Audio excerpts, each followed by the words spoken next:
Hi guys. So I just recently sold my last mini quad and obviously I had to start a new project. And well, this time I decided that I'm gonna build my quad entirely around the battery that I found. This is a 700 milliamp hour Turnigy 3-cell 60 to 120C battery.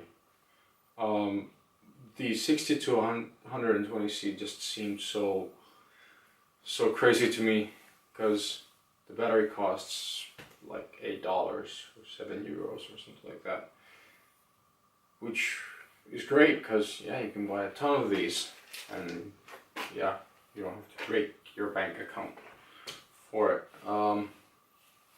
Comes with an XT30 lead, so that's a really tiny lead, and it's very suitable for this application that I'm going to use it for, which is this.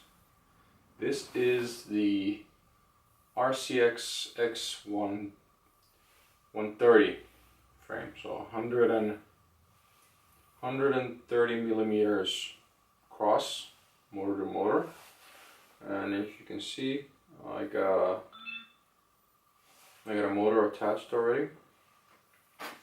Just gonna come closer so you can see what I got here.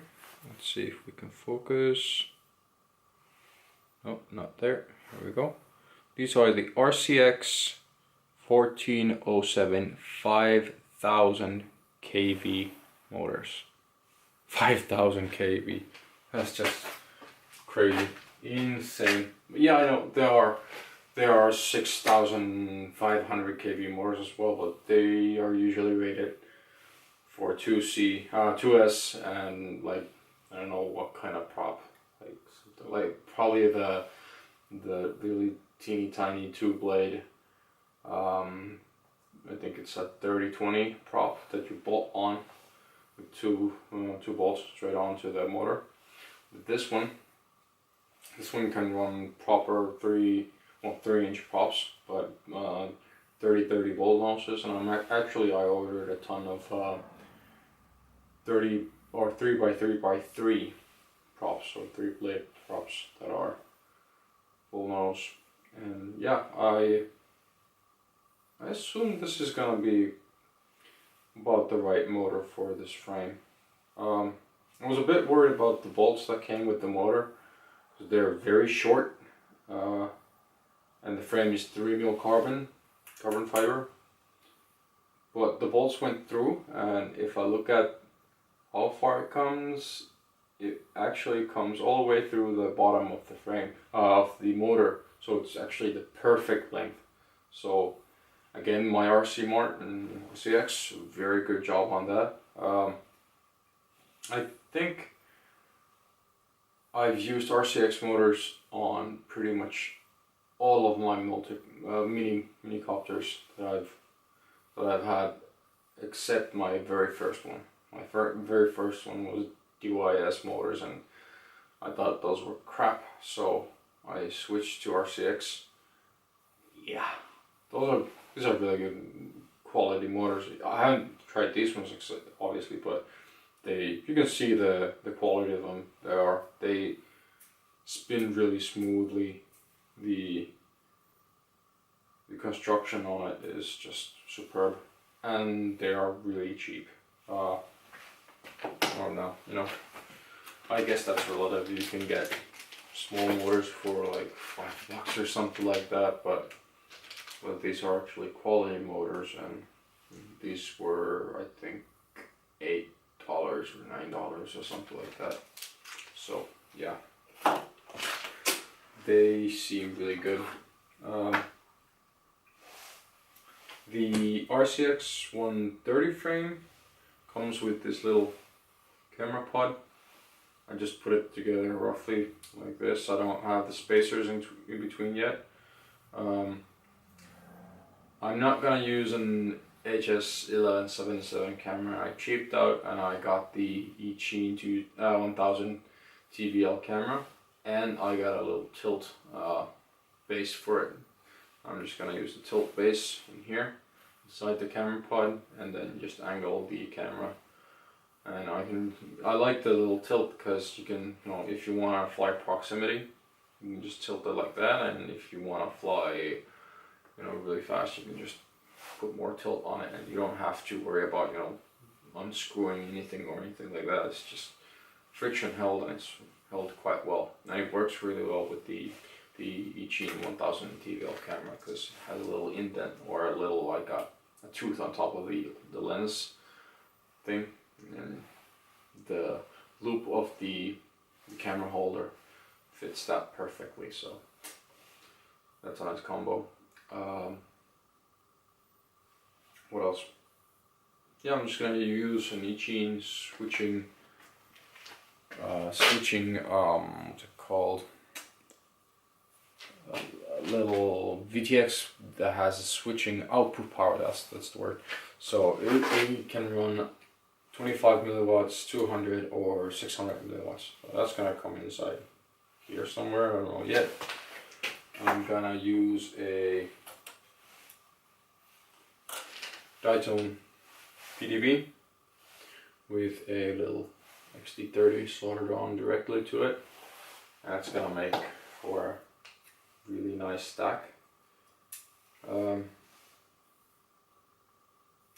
I'm just gonna lay all these here so you can see.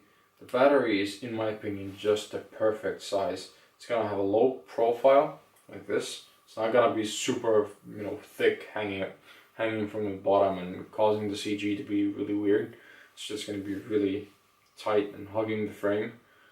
So I'm pretty sure it's gonna fly really well, just because the components scale really nicely with everything. I'm just gonna take this motor off. I'm gonna show you the frame up close.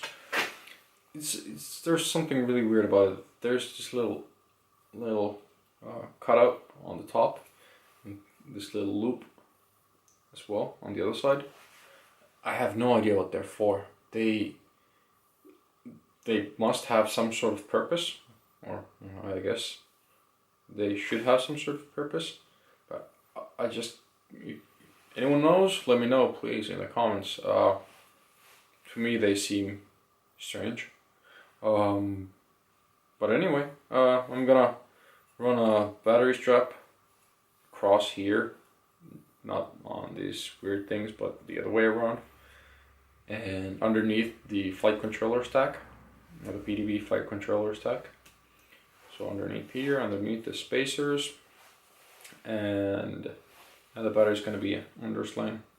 I'm going to have something probably here just dampening it so that the bolts that come through here are not going to poke into the battery here. If any, well, obviously when I land, but if I land really hard, it's gonna protect it a bit. What else do I have? Yeah, with my previous copter, I also sold my FPV goggles, which were the Quantum DIY kit, the version 1, which I had modified, or not a DIY kit, so pretty much modified whatever you do with it, but I had some cool stuff done to it where I had a ski mask and some cloth around it so that it wouldn't leak at all. It was completely pitch black when you had it on. It was very comfortable. And I sold out the copter, and now I got this stuff here. I'll show you. The Quantum Cyclops. This looked promising, and yeah, I guess it still does look, but I don't know if you can tell from the video or if you have a wide enough screen, I have quite a large head, so this didn't fit my face that well. I have some light leaking from the sides, but nothing that I can't fix. And yeah, I just saw some guy, I'm sorry I don't remember your name, I will leave a link to that video in the description, but of a guy who had flashed this with custom firmware and added a little display here where you could do pretty much everything that was wrong or missing from this. So you could manually scan the channels.